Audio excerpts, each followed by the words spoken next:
James Ernest of the Grueling Truth, here with our Olympic report with Matt Mortensen and Jayson Terdiman. And we're going to talk about the luge and all the great things that are going on in Olympic luge in the Olympics this 2018. So tell us, Matt, how'd you get started? I got started in 1996 doing a slider search down on Long Island, which is where I'm originally from. Slider search is the recruitment tool of the USA Luge, and what it is luge sleds that they convert to use during the summer. So they'll take the actual winter sleds and throw wheels on it and go and visit different cities on the east and west coast, trying to look for kids between the ages of 9 and 13 that they can recruit to try the sport on ice, and then from there develop a junior development team for our program. That sounds pretty neat, the summer aspect of it. So that way more people can participate, because I've noticed a trend. A lot of people that tend to be involved with it tend to be from either like the New York area or like Colorado, that kind of thing. So that's good to hear that they're expanding their search. Yeah, definitely. I mean, it's easier for them to go to New York simply because of travel costs and plans. We have the entire program based out of a U-Haul and a trailer. So it's really in close proximity is better for traveling, but we do go up and down the coastline for sure. Nice. How about you, Jayson? How'd you start? I got involved the exact same way, right through our grassroots program with the slider search. The only difference was Matt's dad saw the flyer and my mother saw the flyer. Oh, cool. Yep. So with you guys, Matt, any other sports that you played prior to luge? Yeah, I was really active in sports growing up. My parents always emphasized that their children be athletic. So I played soccer, baseball, and basketball, actually. Oh, wow. So a nice variety. Did you do any singles luge before doing the tandem? Yeah, every athlete that's in the USA Luge system starts off doing singles luge, and they'll compete in that one discipline for 2 to 3 years before they even think about getting on the double sled, if they do that. That makes sense, because the doubles is probably a lot more challenging because you have to be synchronized together, right? Exactly. And you want the athletes, especially the younger athletes, to understand the fundamentals of steering and navigating the sled before you go and throw them into a discipline that's a bit more complicated. How about you, Jayson? What other sports have you participated in? I was a basketball, baseball, and cross-country runner back in my younger days. And I obviously had to give up basketball because it was a winter sport, and we are, my whole life now is a winter sport. Made that decision when I was a freshman in high school, but I stuck it out through graduation with baseball, and I went all the way through my junior year in high school as a cross-country runner. Clearly, you've definitely made the right decision. I mean, it doesn't. Yeah, I think so. Yeah, it doesn't get any better than getting to the Olympics. Now, were both of you gentlemen in the 2014? I know you weren't together in 2014, but were both of you at the Olympics? Yes, we were. We were on opposite sleds at the games. Every country is allowed 3 men singles athletes, 3 women singles athletes, and 2 double sleds if qualified. And that was on one sled in 2014, and I was on the other. So with being on the same team but not on the same sled, do you all train as a group, or is it more competitive? Yeah, the majority of us train as a group. There are some exceptions to the rule. Some athletes prefer to train at different training sites or to train near their hometown. Training in Lake Placid provides the athletes the opportunity to train in an environment where they have low stress, in my opinion. We have the Lake Placid Olympic Training Center, which provides housing, food, and facilities to all the athletes, especially national team athletes, for a relatively low cost or for free. Nice. So training here, which is also USA Luge's base of operations, we have our refrigerated start track here. It's pretty much the easiest way for us to get better at our sport, and it's the most convenient headquarters for the athletes to be. Nice. So with the 2014, Matt, who was your partner? In the 2014 Winter Olympic Games, my partner was Preston Griffall, who's a Utah native. And is he currently retired, or is he just switched partners? Yep, he's retired from the sport now. Jayson and I actually made the plan to get together and make a doubles team after the 2014 games because both of our teammates were choosing to retire after that games. And Jayson, your partner was Christian Nickham. Yep, that's correct. He's a Seattle, Washington native. Nice. So with both the partners retiring, y'all started together to with the new team. Did it take a while to get used to each other, or did it, was it an easy transition? Well, actually, the transition, Matt and I had talked about a year and a half prior to the Olympics about what we were planning to do after the games, because we both knew that our teammates were going to be retiring pretty early on in the last squad. So we were mentally able to get ready, and then when we got back from the Olympics in late February, it took a few days for the sleds to ship back, but we got the sleds in early March, and then Matt and I jumped on the sled, and we took 17 runs in March of 2014, right after the Olympics. We didn't hit a single wall, and we were pretty quick right out of the gate, so we thought we had made a good decision, and we've been working hard ever since, and it's been quite a smooth ride to a positive flow for us in the rankings. What makes a good luger? I mean, obviously not hitting the wall is important, but I mean, like, is there an ideal body type? Is there an ideal set of skills? I wouldn't say there's an ideal body type by any means. Let's say there's an average body type where a majority of the athletes in certain fields fit into. For males on the single side and top men in the doubles discipline, they're generally about 5'10" to 6'2" and weigh around 190 to 200 pounds. That's like your typical male for the singles discipline and doubles top man. When you go to the doubles bottom man, they're generally a little bit shorter and a little bit lighter. And that's just so in the doubles discipline, the top man can cover the bottom man completely and maintain control of the sled. Because if you had the heavier or the lighter person on the top of the sled, they wouldn't be able to control that sled as well as a heavier, longer person would, just because of physics. And you're thinking about how top heavy the sled is. So that combination works best in the doubles discipline. But we still do have singles athletes that are short and light, short and heavy, tall and light, long. There's all these different types of body types. There's not really a specific body type that equates to a good luge athlete. Aside from that, your skill set is the next thing that's important. Top men and singles athletes have to really know how to navigate the track. They have to be able to be calm and perform under pressure. So if you can put all those three things together and produce consistent runs, chances are you're going to do well immediately or you're going to do well over time. Nice. So the luge team that I'm trying to put together of Shaq and Vern Gagne, or not Vern Gagne, what is this? Vern Dreyer, yeah.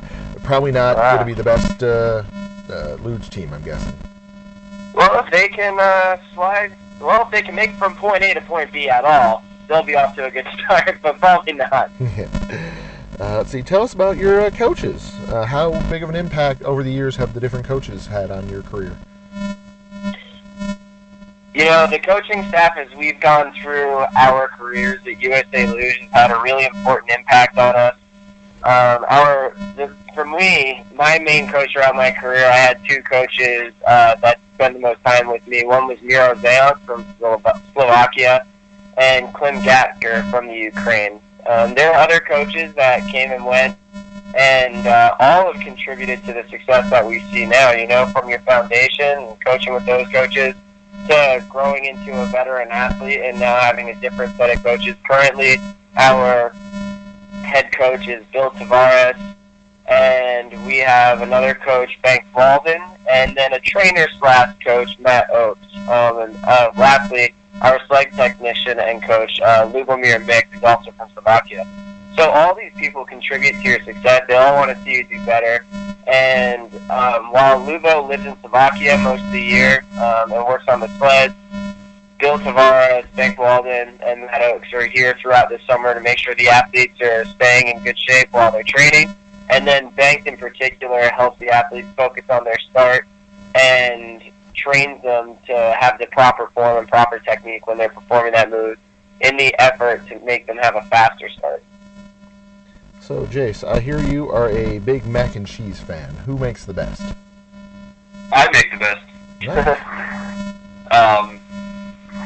I make my favorite, but that's a recipe from my father. So I guess my dad would make the best, but I think I make it even a little better than he does.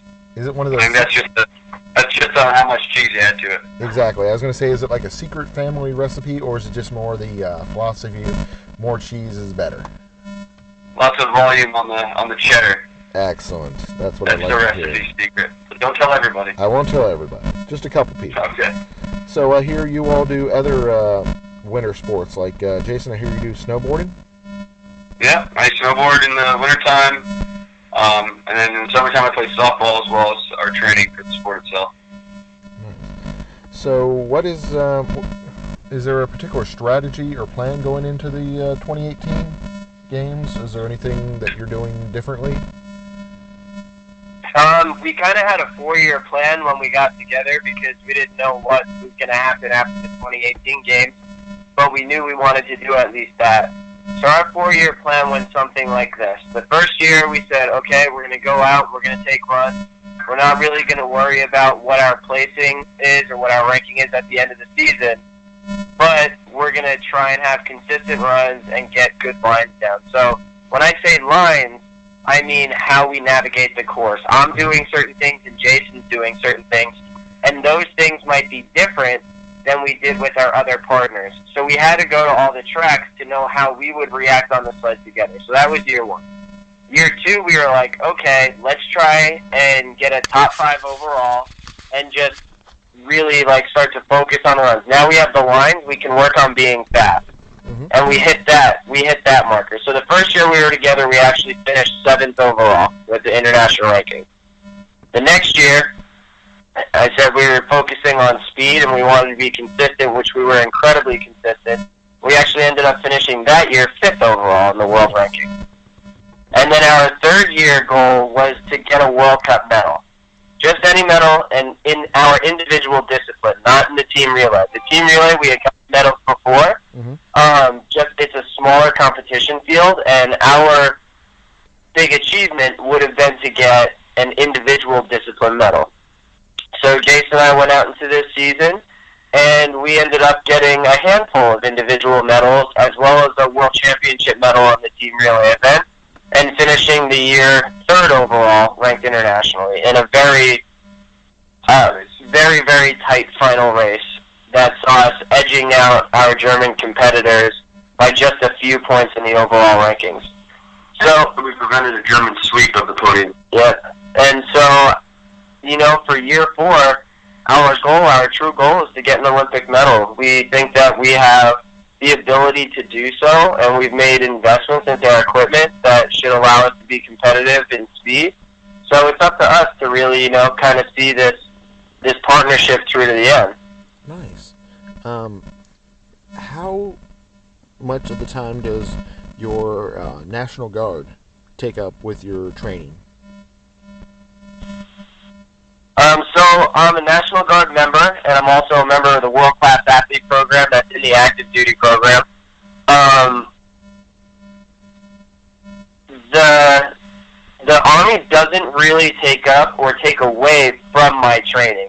If anything, it only helps me to be a better athlete. Oh, nice. The reason I joined the military was, A, to ensure my future and my professional career.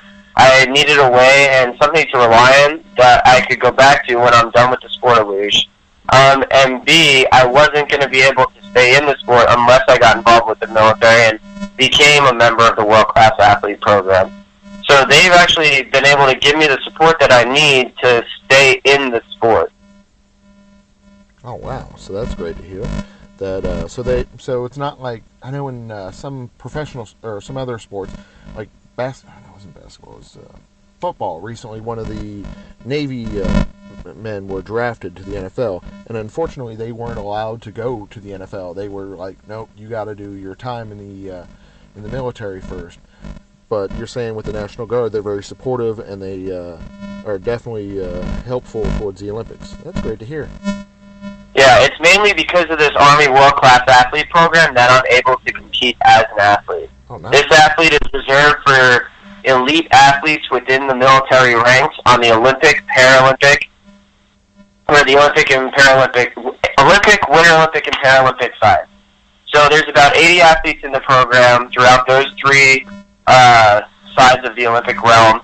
And, yeah, they allow us to compete in our sports while representing the military. So not only do I get to represent the United States as an athlete, I get to represent the United States as a soldier as well. Oh, wow. That's awesome. So the main thing is, or the final thing, who really has impacted your all's lives that have made you the athletes that you are today? You know, family members, like you've already mentioned, the coaching staff. Who has given you all the opportunity to do this? Well, first off, my parents. This is Jayson. My parents. They're the ones that really gave me the opportunity from the very beginning. My mother seeing the flyer for tryouts to making the development program, and my mom or dad driving me 6.5 hours straight up to 6 hours straight back home from my team camps to supporting me in moving here and chasing this dream back in 2007, and then to showing me support by actually physically being at the Olympics and preparing to go to the second games. And my parents have had a huge impact on my, not just my sports life, but my regular life as well. Nice. How about you, Matt?